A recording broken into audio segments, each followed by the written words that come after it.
ఓకేనా?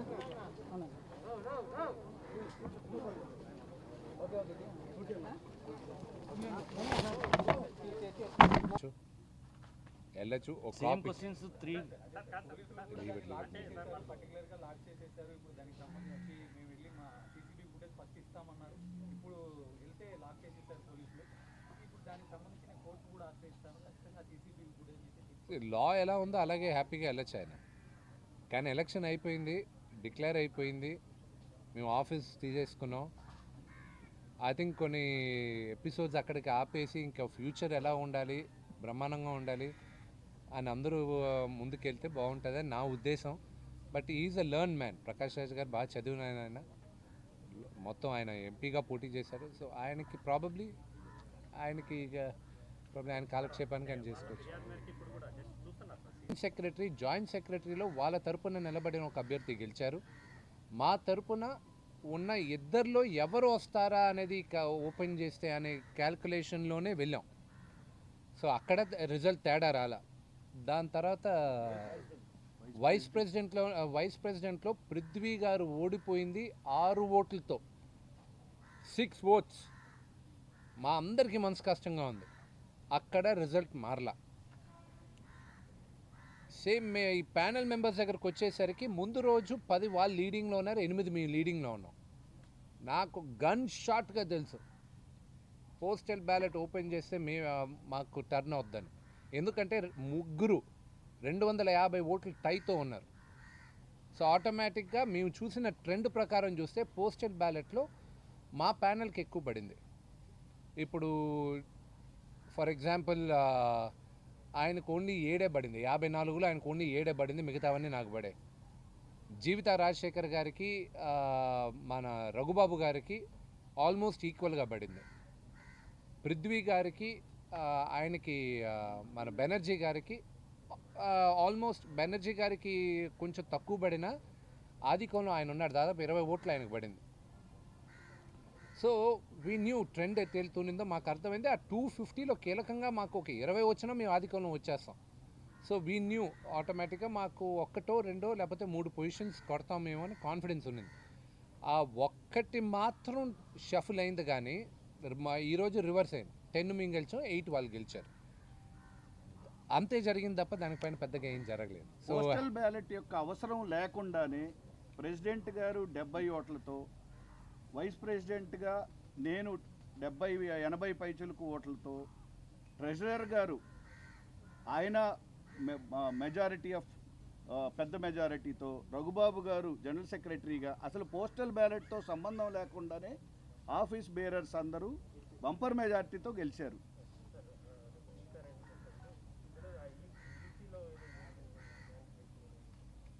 ఏం జరిగింది? ఇదే జరిగింది.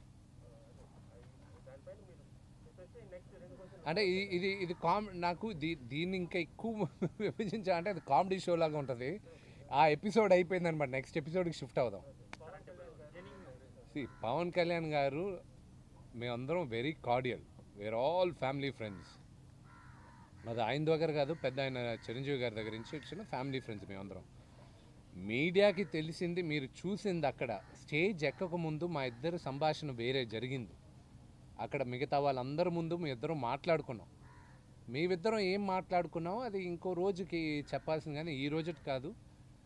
మేమిద్దరం, నేను కూడా ఇంకోటి అడిగాను ఆయన్ని, నేను ఏదో జోక్ చేశాను, మేము కింద మాట్లాడుకున్నాం. స్టేజ్ పైకి వచ్చిన తర్వాత అక్కడ భారతదేశానికి వైస్ ప్రెసిడెంట్ ఉన్నారు.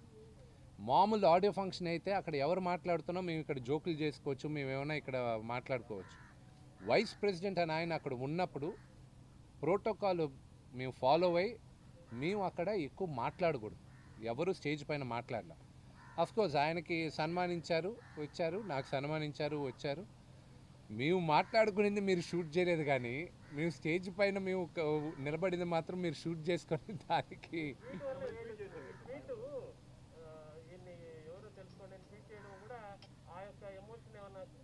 లేదు. నేను పవన్ కళ్యాణ్ గారికి ఫ్యాన్స్ ఉన్నారు, చాలామంది ఫ్యాన్స్ ఉన్నారు.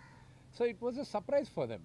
చూడు ఎవరున్నారో నా పక్కన గెస్ట్ చేయండి అని. అంతేగాని దాంట్లో ఇన్నర్గా వెళ్తే చాలా కన్వర్ట్ చేయొచ్చు. So of course that's nothing much in that. అది మీరు నాన్నగారిని అడగాలి. ఎస్, వాళ్ళిద్దరి మధ్యన కాన్వర్జేషన్ జరిగింది. నాన్నగారు చిరంజీవి గారు ఇద్దరూ మాట్లాడుకున్నారు. సో ఆ కాన్వర్జేషన్ గురించి మీరు వాళ్ళని అడగాలి, నాన్నగారు. ఓకే, మీరు ఫస్ట్ ఎత్తగానే ఈసారి ఓడిపోయారు, బెటర్ లక్ నెక్స్ట్ టైం అన్నారు. అంటే నెక్స్ట్ టైం మళ్ళీ ప్రకాష్ రాజ్ గారికి పోటీ చేసే అవకాశం ఉంటుందా? ఎందుకు ఉండదు? డెమోక్రటిక్గా ఓడిపోయాడు ఆయన. అంటే ఆయనకి మళ్ళీ తీసేస్తారేమో సభ్యత్వము. ఎందుకు తెస్తామండి? So those are all rumours అండి. అవన్నీ పొరపాటును కూడా ఆయన తీసే ప్రసక్తి లేదు. ఆయన రిజైన్ చేశాడు. ఆయన రెసిగ్నేషన్ మొన్న ఈసీ మీటింగ్లో మేము ఎవరూ యాక్సెప్ట్ చేయలేదు. ఆయనది కానీ నాగబాబు గారిది కానీ మేము యాక్సెప్ట్ చేయలేదు. వాళ్ళ రెసిగ్నేషన్స్ సభ్యత్వానికి మేము యాక్సెప్ట్ చేయలేదు, చెయ్యం కూడా. పోటీ చేయిస్తా. హ్యాపీగా చేయొచ్చు. సార్ ప్యానెల్లో వాళ్ళందరినీ యాక్సెప్ట్ చేశారో చేయలేదా సార్? అంటే ఎవరైతే రిజైన్ చేశామని చెప్పారో వాళ్ళు యాక్సెప్ట్ చేశారో చేయలేదా? బ్రదర్, వాళ్ళందరూ రిజైన్ చేశారని చెప్పి నేను మీడియాలో వినడమే కానీ మా చేతికి ఇప్పుడు దాకా ఒకే ఒక రెసిగ్నేషన్ లెటర్ వచ్చింది. ఇంకెవ్వరిది నాకు రెసిగ్నేషన్ లెటర్ రాలేదు. వచ్చినప్పుడు దాన్ని మేమందరం ఒక గ్రూప్గా మాట్లాడుకొని, మాకు ఇండస్ట్రీ పెద్దలు ఉన్నారు, వాళ్ళందరితో కూడా మాట్లాడుకొని ఏం చేయాలో నిర్ణయిస్తాం. అంటే బైలాస్ మార్చడం ద్వారా పోటీ చేసే అర్హత పోగొడతారనేటువంటి ఇది ఉంది. బైలాస్ మార్చుతారా? చాలా విషయాల్లో బైలాస్ని మారుస్తాను నేను. మేము ప్రపోజల్ పెడతాం, అది మా జనరల్ బాడీలో గ్యారంటీ అది అమలుపరిచేలా మేము మా కేసు మేము చూపిస్తాం. మేజర్గా మాకు వచ్చేది ఏంటంటే, నాకు మెంబర్షిప్ స్ట్రిక్ట్ చేయాలి. ఎవరంటే వాళ్ళు మా మూవీ ఆర్టిస్ట్ అసోసియేషన్ మెంబర్స్ కాకూడదు. కొన్ని మలయాళం ఇండస్ట్రీలో, కన్నడ ఇండస్ట్రీలో, నడిగర్ సంఘంలో ఇప్పుడు లాక్ అయిపోయి ఉంది దురదృష్టవశాత్తు నడిగర్ సంఘం. బాంబేలో ఒక ఇండియన్ మూవీ ఆర్టిస్ట్ అసోసియేషన్ వాళ్ళది. ఆ బైలాస్ అన్నీ నెక్స్ట్ 2 వీక్స్ మా పని, మా హోంవర్క్ బైలాస్ చదవడం. అక్కడి నుంచి ప్లస్ హాలీవుడ్లో స్క్రీన్ యాక్టర్స్ గిల్డ్ వాళ్ళు బైలాస్ చదవడం. ఇవన్నీ తీసుకొని తెలుగు నటులకి మా వాతావరణానికి ఏది కరెక్ట్ అనిపిస్తుందో మా ఎన్వైరన్మెంట్కి దాన్ని ఒక కొత్తగా తయారు చేసి పెద్దల్ని ముందు సజెషన్ తీసుకొని వాళ్ళందరూ ఓకే అనుకున్న తర్వాత ఇట్స్ అ ప్రాసెస్. ముందు మేము ఓకే అనుకోవాలి. మేము దాని తర్వాత ఇండస్ట్రీలో ఉన్న ఒక పెద్దలు కొంతమందికి చూపిస్తాం. వాళ్ళ దగ్గర అప్రూవల్ తీసుకొని దాని తర్వాత మా జనరల్ బాడీలో పెడతాం. పెట్టిన తర్వాత మేము అమలు పరుస్తాం. నడిగర్ సంఘం అంటే ఇంకోటి అదే ఎవరంటే వాళ్ళని నడిగర్ చెప్పడానికి, సంఘం అంటే తమిళ ఇండస్ట్రీ. అంటే ఎవరంటే వాళ్ళని చెప్పడానికి ఏంటంటే మళ్ళీ ఇంకో రకంగా తీసుకోవద్దు.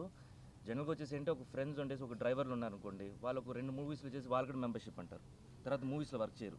సో దాన్ని స్క్రూటనైజ్ చేయాలి. అలాగే చూడాలి. అంటే ఎవరంటే వాళ్ళంటే ఉద్దేశం ఏంటంటే, ఫర్ ఎగ్జాంపుల్ ఒక జర్నలిస్ట్ ఒక ఆయన ఉన్నాడు. మీ జర్నలిజంకి భ్రష్టు పట్టించే వ్యక్తి ఒకడు హైదరాబాద్లో. అతను ఏదో ఒక డబ్బింగ్ సినిమా కొని దాంట్లో ఒక పాట యాక్ట్ చేసి అతను మూవీ ఆర్టిస్ట్ అసోసియేషన్లో ఒక మెంబర్ అయిపోయి ఇక్కడ లేనిపోని ఫీలింగ్లు, లేనిపోని గొడవలు తీసుకొచ్చి పెడుతున్నాడు. అది పొర్రపాటును కూడా అది జరగకూడదు ఫ్యూచర్లో. సో భావి తరానికి కూడా ఎలా స్ట్రిక్ట్గా ఉండాలో మేము అలా తయారు చేయాలనుకుంటున్నాం. సో అలాంటి బైలాస్ మారుతాయి కానీ ఎగ్జిస్టింగ్ బైలాస్ లైక్ ఎవరు పోటీ చేయొచ్చు, పోటీ చేయకూడదు అవేం మార్చాం. ఒకటే, ఇది తెలుగు వాళ్ళ ఆత్మగౌరవానికి సంబంధించిన ఎలక్షన్. తెలుగు వాళ్ళు ఆన్సర్ చేశారు. బయటవాడ లోపలవాడ క్వశ్చన్ కాదు ఇక్కడ. ఎవరు మాకి సరిగా పనిచేయగలడో వాళ్ళని ఎన్నుకున్నారు సభ్యులందరూ. So I'm all quite happy with that. Sir, ఆయన డైరెక్ట్ క్వశ్చన్ అయితే మాలో మెంబర్గా ఉండాలంటే ఆంధ్రప్రదేశ్లో పుట్టుపెరిగిన నటుడే ఉండాలన్నటువంటి బైలా మార్పు ఉండబోతుంది అని ఆయన కామెంట్. నో రిజిగ్నేషన్కు కామెంట్ నో అదే చెప్పాడు ఆయన. నో, అది నేను చెప్పలేదు బ్రదర్. క్యాంపెయిన్లో చెప్పారు, ఎవరు చెప్పలే. మీరు వీడియోస్ అన్నీ తీసుకోండి. కోట్ చేసిన విషయం. యా బట్ అన్ఫార్చునేట్ ఆయనకి ఎవరో తప్పు క్యారీ చేస్తుంటారు. మేము ఎవరు ఇక్కడున్న ప్యానల్ మెంబర్స్ అందరూ ఇక్కడే ఉన్నారు, 90% ఆఫ్ దెమ్. ఎవరూ చెప్పలేదు, ఎవరు చెప్పం కూడా. ఎందుకంటే నాకు అత్యంత ఇష్టమైన నటుడు ప్రభు గారు, శివాజీ గణేశన్ గారు అబ్బాయి, మా అసోసియేషన్లో మెంబర్. ప్రభుదేవ గారు మెంబర్, ముఖేష్ రోషి గారు మెంబర్, వీళ్ళందరూ, జెనీలియా మెంబర్, వీళ్ళందరూ మెంబర్స్. నా మంచి స్నేహితురాలు హన్సిక, అమ్మాయి తమిళనాడులో చాలా పెద్ద స్టార్, తను మెంబరే.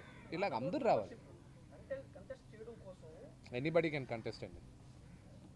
యాజ్ ఆఫ్ నౌ బైలా ప్రకారం, రూల్ ప్రకారం anybody can contest. As of now అంటే మీరు మార్చిపోయే బైలాలో ఏంది పరిస్థితి? నేను మార్చేది ఫస్ట్ నా అటాక్ మెంబర్షిప్ పైన ఉంది. దాని తర్వాత మిగతా డిసిప్లినరీ పైన ఉంటుంది. బహిరంగ ఇదిగో ఇలా మీడియా ముందు వచ్చి మాట్లాడకూడదు ఏ మూవీ ఆర్టిస్ట్ అసోసియేషన్ మెంబర్. అంటే యాజ్ ఆఫ్ నవ్ అని ఒక మాట మీరు వాడారు అంటే భవిష్యత్తులో పోటీ చేసే అవకాశాన్ని తీసేస్తారనే డౌట్ వచ్చింది. See, అసలు ఎందుకు మీరు తీసుకుంటున్నారు అట్లా అనుకుంటే కష్టం అండి మీకు.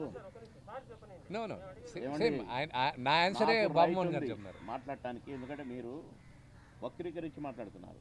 యాజ్ ఆఫ్ నౌ ఈ రోజు వరకని, రేపు ఎవరు ఎవరు చేస్తారో కూడా తెలియదండి.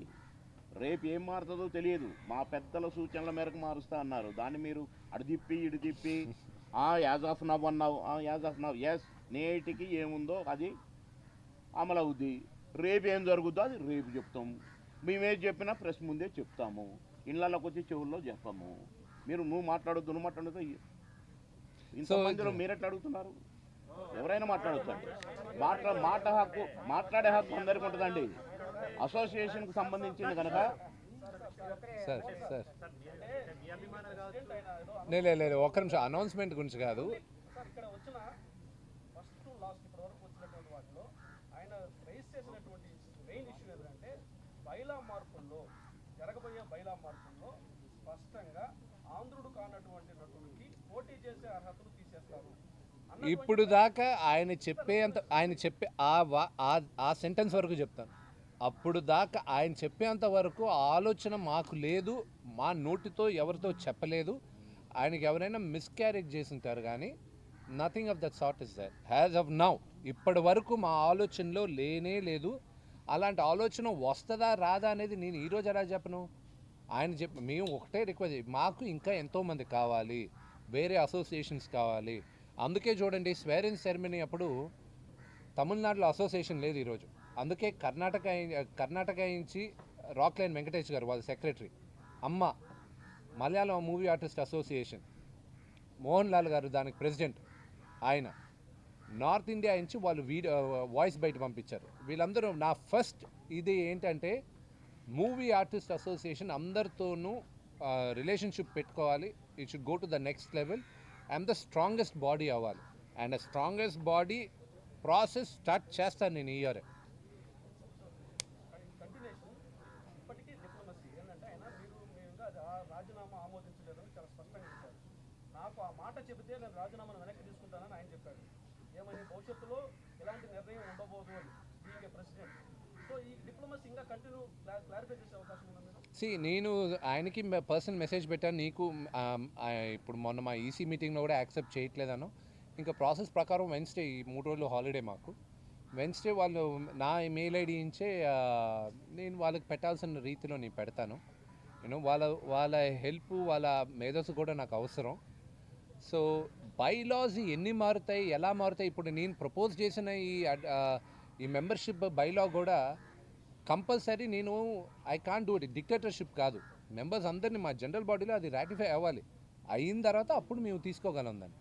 సో బైలాస్ మార్చేది అంత ఈజీ కాదు. It is on the greater good of everybody. As of now 25 సంవత్సరాల ముందు ఈ క్వశ్చన్ వస్తుందా? 20 సంవత్సరాల ముందు ఈ అసోసియేషన్ స్టార్ట్ చేసినప్పుడు ఈరోజు కొత్త క్వశ్చన్స్ వస్తున్నాయి, కొత్త ఛాలెంజెస్ వస్తున్నాయి. So it's a challenge we have to see. ఇంకోటి మీరు బ్రదర్ ఒక్క విషయము, గుర్తుపెట్టుకోండి. బ్రదర్ ఒక్క నిమిషం ఏదైనా బ్రదర్, రాజ్యాంగం, బాబాసాహెబ్ అంబేద్కర్ గారు రాసిన రాజ్యాంగంలోనే అమెండ్మెంట్స్, నేను ఎమ్మెల్యేగా ఉన్నప్పుడు, మంత్రిగా ఉన్నప్పుడు అక్కడ పరిస్థితులకు అనుగుణంగా అమెండ్మెంట్స్ జరుగుతాయి. ఇక్కడ కూడా కాదండి, ఇప్పుడు కూడా ఆయన చెప్పారండి, అసలు ఆలోచనే లేదు. రవి ఒక్క నిమిషం. ఇక్కడ కూడా బైలాస్ పరిస్థితులకు అనుగుణంగానే మార్చడం జరుగుతుంది. అవి ఏం పరిస్థితులు ఎదురవుతాయో ఏంటో రేపు జరిగేది ఇప్పుడే మేము చెప్పలేం కదా. దివ్య దృష్టితో చూసి ద థింగ్ ఇస్ అట్లా ఫినిష్. ఒక్క నిమిషం. ఇప్పుడు ఒకటి గుర్తుపెట్టుకోండి, ఏదైనా అఫీషియల్గా మాకు వస్తే దానికి మేము ఆన్సర్ చేస్తాం. మీడియాలో ఎక్కడో ఎవరో చెప్పేసారని దానికి ఆన్సర్ చేయడానికి అవ్వదండి. చాలా వస్తాయి అలా. ఏదైనా అఫీషియల్ ఇన్ కేస్ వాళ్ళకి ఏమైనా డౌట్ ఉంటే అఫీషియల్గా ఏమని చెప్పండి, మేము అఫీషియల్గా ఆన్సర్ చేస్తాం. మెంబర్షిప్ క్యాన్సిలేషన్ మేము చెప్పేసాం, అది అఫీషియల్గా ఇచ్చేసాంగా. మళ్ళీ దాంట్లో డౌట్ ఉందనుకోండి, ఇలా మీరు బైలా మారుస్తున్నారని అడిగితే అప్పుడు క్యాన్సిల్ ఇస్తాం. See, I'll tell you one thing very clearly. As of now, there's no change in the bylaw. There will not be a change in the bylaw. ఇప్పుడు నేను చెప్పిన ఒకే స్లోగన్, పెద్దలు ఏమంటారో వాళ్ళ సలహా తీసుకుంటా. నాకు కరెక్ట్ అనిపిస్తే నేను అది చేస్తాను, ఎందుకంటే ఆ స్వేచ్ఛ నాకుంది. As a president I have the right. So వాళ్ళందరి సలహాలు తీసుకుంటాను, మాకు ఏది రైటో అది చేస్తాం. యాజ్ ఆఫ్ నౌ ఆ ఒక్క పర్టిక్యులర్ పాయింట్కి నేను మళ్ళీ చెప్తున్నా, ఆయన నోట్లో నుంచి వచ్చిన టీవీలో చూసి అవునా ఇలా ఎందుకు వచ్చింది ఆయనకి అని అనుకున్నాం మేము. సో పదే పదే మారుస్తారా నా దగ్గర ఐడియాలే లేనప్పుడు you are throwing ideas at me, questions వేస్తున్నారు. నా దగ్గర I have no idea about that. So ఆయన ప్రతి నెల రిపోర్ట్ కార్డు అడుగుతారంటే ఆయన ఫైటింగ్ ని కంటిన్యూ చేసే విధంగా ఉంటారు. మీరు ఎట్లా రెస్పాండ్ అవుతారు? ప్రతి నెల రిపోర్ట్ కార్డు అడుగుతాను, వాళ్ళు నా వచ్చిన దానికి వాళ్ళ పరిస్థితులను అడుగుతాను. వెరీ గుడ్, ఆయన అడగచ్చు. Every member has the right. Report card అది అడగచ్చు. ప్రతిపక్షంలో కూర్చొని రిపోర్ట్ కార్డ్ అడగచ్చు. రిజైన్ చేసిన తర్వాత రిపోర్ట్ కార్డ్ ఎట్లా అడుగుతారు? Any member can ask, we are answerable. అడగచ్చు. బట్ అదే కాకుండా మీరు ఆమోదించలేదు కదండి ఇంకా. లేదండి, మీరు ఆమోదించినప్పుడు ఆయన అడిగే హక్కు ఉందా లేదా? ప్రెసిడెంట్ గారు చెప్పారండి, ఉత్తరాలే ఇంకా రాలేదు ప్రెసిడెంట్ గారు. నా దాని గురించి అడుగుతారని మీరు అన్నారు. Ravi there on and aggressive mode. మీరు ఎట్లా అడుగుతారని అడుగుతున్నారు. ఎందుకు dual tongue? No sorry please control it. మీరు డ్యూయల్ టంగ్ అనేది కాదు ఇక్కడ. Let's not go unparliamentary please. Dual tongue కాదు బ్రదర్. ఆయన ఉద్దేశం ఏంటంటే he should be in the opposition to ask us. ఆయన రిజైన్ చేశారు, ఆయన రిజైన్ కానీ మేము యాక్సెప్ట్ చేయలేదు, ఆయన సభ్యత్వం కంటిన్యూ చేస్తే గ్యారంటీ అడగచ్చు అనే ఉద్దేశం ఆయన, అంతేగాని వేరేది లేదు. రెండోది, మా దగ్గర ఉన్న 900 చిల్లర మెంబర్స్ ప్రతి ఒక్కరు అడిగే హక్కు ప్రతి ఒక్కరికి ఉంది. ఆయన ఒక్కరికే కాదు, ఎవ్రీబడి హ్యాస్ ద రైట్. అన్నిటికన్నా ముందు ఇదిగో థ్యాంక్స్ టు మీడియా ఇది మరీ డీప్ రూట్కి వెళ్ళిపోయింది. ఇప్పుడు కంపల్సరీ మేము అందరం పర్ఫామ్ చేయాలి. ఇప్పుడు దాకా మా అసోసియేషన్ ఏం జరుగుతుందో మీ ఎవరికీ తెలియదు. అసలు అసోసియేషన్ ఉందని 90% వాళ్ళకి తెలియదు, ఒక సినిమాకి అవగాహన ఉన్న వాళ్ళు తప్ప.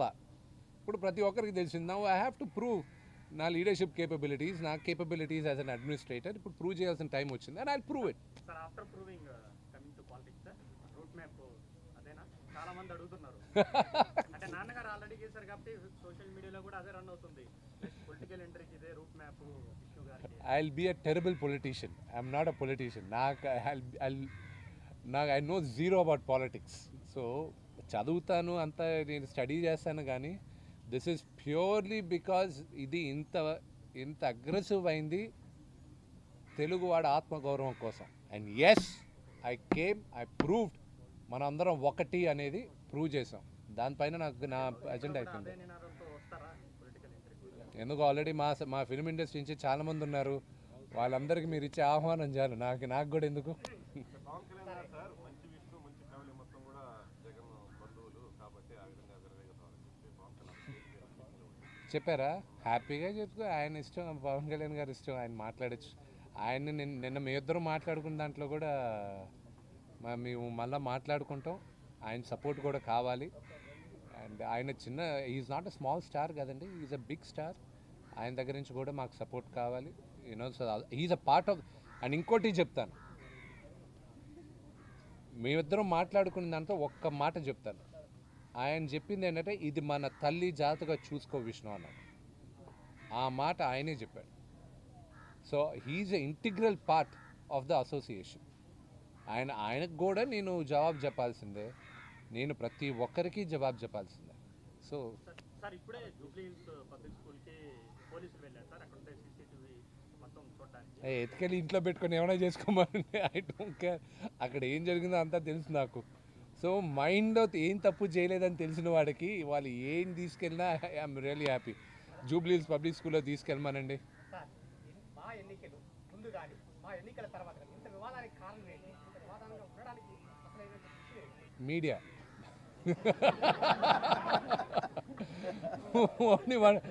మీడియాని మైనస్ చేయండి, ఎవరికి తెలియదు అక్కడ మేము గొడవ పడేది, అరుచుకునేది. So only because of the media, అంతేగాని పొగలేకే సమస్య రాదు. ఇక్కడ సమస్య లోపల సమస్య లేకపోతే ఇంత వివాదం కాదు కదా సార్. దీనికి కంటిన్యూ క్వశ్చన్ మీరు చాలా ప్రశ్నలు సమాధానం చెప్పారు, కానీ ఆ ప్యానల్ మన సభ్యులతో మాట్లాడుతూ ఎలక్షన్ జరిగిన పరిణామాలు ఆ రోజు మీడియా కూడా బయట రాలేదు సార్. ఈవెన్ ఆ ప్యానల్ సభ్యులు వచ్చి ప్రెస్ మీట్లో కన్నీరు పెట్టుకునే వరకు ఆ రోజు ఏం జరిగింది, ఇలాంటి వాళ్ళు చెప్పిన అవాంఛనీయ ఘటనలు జరిగినాయా అని ఎవరికి తెలియదు. వాటికి మీరే కూడా సాక్ష్యం. నిజంగా ఆ స్థాయి ఘటనలు జరిగాయి సార్. ఏది అక్కడ ఒకరు ఏడవడం కొట్టే వరకు ఏడ్చే వరకు కొరికటం కూడా ఉంది అందులో. కోరికే వరకు కొరుకుడు కాకుండా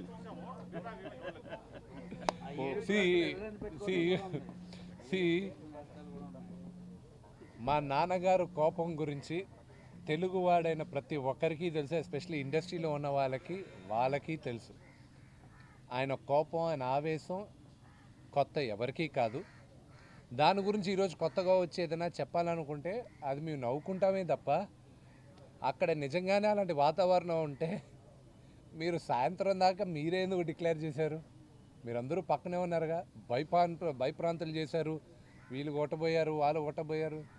అయితే సాయంత్రం 10:30 దాకా కౌగిలించుకుంటూనే ఉన్నాం కదా, అందరం 11:30 దాకా మాట్లాడుకుంటూనే ఉన్నాం కదా, ముద్దులు పెట్టుకుంటూనే ఉన్నాం కదా, ఆడమ్మొక తేడా లేకుండా. సో అప్పుడు దాకా రాని భయం 2 రోజుల తర్వాత ఎందుకు వచ్చిందో ఆ భయం తెలియదు. ఆ మరుసటి రోజు మీడియా వాళ్ళ దగ్గర ఫుటేజ్ కూడా ఉంది. ప్యానల్ వాళ్ళు మేము కూర్చొని సెకండ్ టైం కౌంటింగ్కి ఉండేటప్పుడు కార్డియల్గానే ఉన్నాం. అయిపోయింది, ఆ ఎపిసోడ్ అయిపోయింది, ఆ సిరీస్ అయిపోయింది. సీజన్ 2 కూడా వద్దు, ఈ లిమిటెడ్ సిరీస్ ఇది ఇక్కడతో ఆపేద్దాం. 100% ఉంది. ఇండస్ట్రీ వాళ్ళు ఆల్రెడీ దానికంటూ సపరేట్గా చేంబర్ వాళ్ళు సీఎం ముఖ్యమంత్రి జగన్ గారిని కలవడం జరిగింది. దాని తగ్గట్టు వాళ్ళకి మాటలు జరుగుతున్నాయి. సో ఇప్పుడు నెక్స్ట్ వాళ్ళతోనూ మీటింగ్లు ఉన్నాయి. నాకు ఈ వరుస అందరు ఫెడరేషన్ వాళ్ళని కూడా కలవాలి. అందరితో కలిసి సీఎం గారితో ఎంతవరకు ఉందో కనుక్కొని అది నా సహాయం కావాలి, లేకపోతే నేను సహాయపడగలనా దానికన్నా కనుక్కుంటే అప్పుడు నేను పుష్ చేయగలను. తెలంగాణలో మీ కార్యకలాపాలు అన్నీ ఉన్నాయి, ఏపీలో కూడా మీరు ఒక ఆఫీస్ పెట్టే ఆలోచన ఉన్నారా? ఎస్, మనం అది ఒరిజినల్గా ఎజెండాలో వేయాలనుకున్నాం. We will be thinking of that shortly అండి.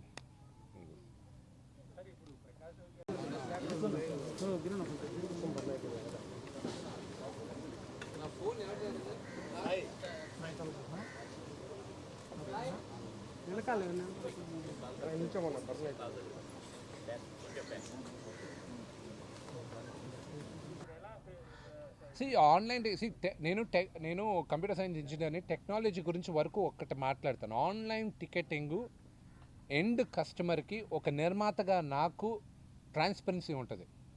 కొన్ని ఆన్లైన్ ప్లాట్ఫామ్స్ టికెట్ 100 రూపాయలు అయితే ఆ ప్లాట్ఫామ్స్ ఫెసిలిటేట్ చేసిన దానికి 30 రూపాయలు, 40 రూపాయలు, 20 రూపాయలు తీసుకుంటున్నారు. అటు గవర్నమెంట్కి వెళ్ళట్లా, ప్రొడ్యూసర్గా నాకు రావట్లా, నా సినిమా కొన్న డిస్ట్రిబ్యూటర్కి వెళ్ళట్లేదు, షో వేసిన ఎగ్జిబిటర్కి వెళ్ళట్లేదు. గవర్నమెంట్ కానీ అది తీసుకొచ్చింది అనుకోండి, it's a very good thing. వాళ్ళు అన్నారు కానీ ఇంకా గవర్నమెంట్ వాళ్ళు రూల్స్ ఫిక్స్ చేయని, వాళ్ళు ఫిక్స్ చేసిన తర్వాత అప్పుడు దాని గురించి కామెంట్ చేయొచ్చు. కానీ but the idea in general is a good idea. GST గవర్నమెంట్కి పెరుగుతుందిగా, డైరెక్ట్గా గవర్నమెంట్కి వస్తుందిగా. ఇప్పుడు మేము చెప్పే కలెక్షన్స్ అన్నీ నిజంగా చూసుకుంటే మేము పేర్ని నాన్నగారు చెప్పినట్టు కలెక్షన్స్కిను మేము ఇచ్చిన జిఎస్టీకి సింక్ లేకుండా ఉందంటున్నారు ఆయన.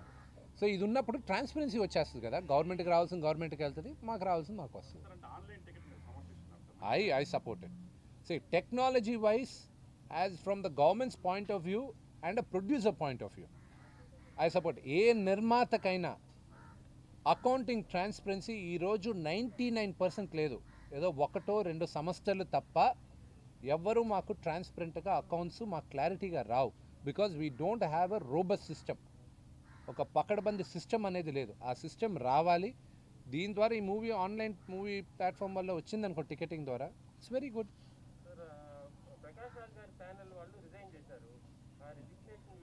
ఏమండి ఒకటే, వాళ్ళ రెసిగ్నేషన్ ఇంకా నాకు రాలా. ముందు కూడా చెప్పాను, నాకు వస్తే అప్పుడు మేమందరం డిస్కస్ చేసి పెద్దలతో మాట్లాడి అప్పుడు డిసైడ్ చేస్తాం. ఆయన ప్రభాకర్ అని ఆయన టీవీ ఆర్టిస్ట్ ఉన్నారు కదా, ఆయన ఈమెయిల్ పెట్టారు, అది మాకు వచ్చింది. We have acknowledge the receipt of the letter. ఆయన తప్ప మిగతా వాళ్ళు ఎవరు పెట్టలే. వాళ్ళు పెడతారో లేదో నాకు తెలియదు.